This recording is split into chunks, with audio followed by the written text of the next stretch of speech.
can't look back. All you have is what's in front of you. Even now, gone at a snap.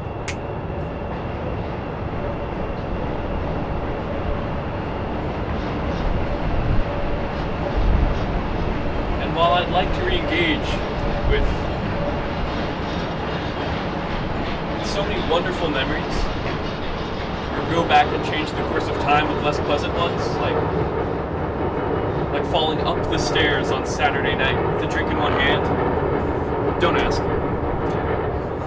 I shouldn't have been focusing on more than one thing at a time.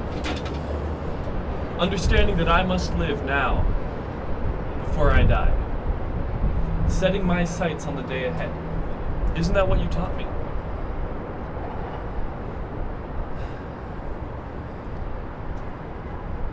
The past only matters as much as it informs the future. Not discounting its importance, but minimizing the paralyzing effects of regret, rationalization, and righteousness. Of course, there's the temptation to go back to an innocuous day. Driving to New York City with my mother in her new maroon 505 Peugeot 4-door, going much too fast, I realize in retrospect. As I count the number of cars that we pass. 10, 20, 30, 36. What's the hurry? You'll be dead before the age of 49.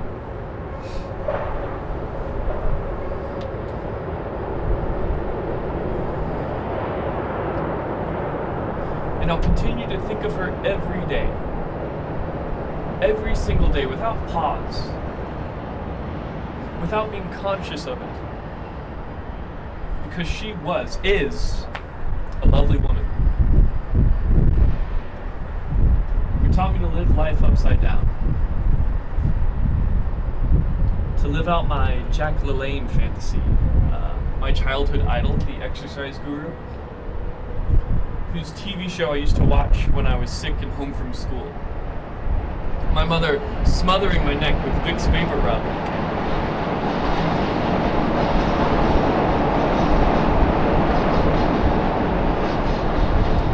Wrapping a white handkerchief around my throat and calling me cowboy as I charged ahead. By doing two things at once. Sometimes even at the expense of excellence, or well past the point it would have been wise to stop.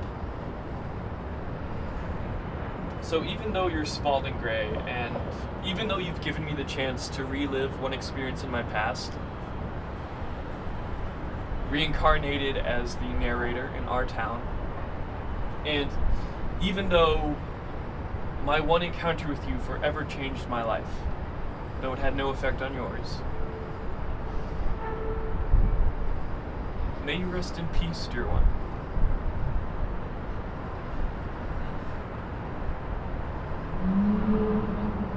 Let me say that I'm not above embracing the past. I embrace it every day. I love reminiscing. Driving with my mom, running a 6-minute mile.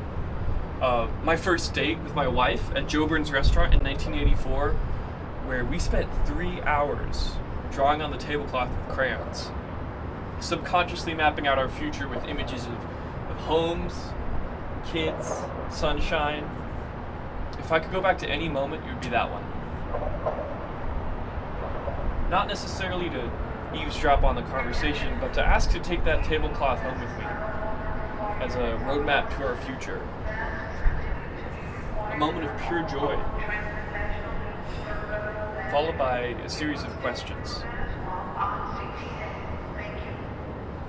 Why, Dad? Why did you ask me to stop asking so many questions? Or why did I get stuck?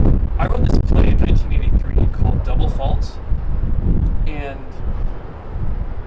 everything came together for one night. And I promised myself that I would always chase that feeling of everything coming together in one night. All these beautiful moments coming together for the most meaningful one. The one we call now.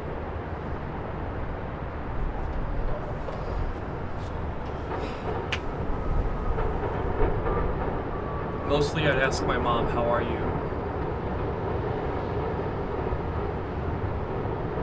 And she'd say, how are you? without looking back into the rearview mirror.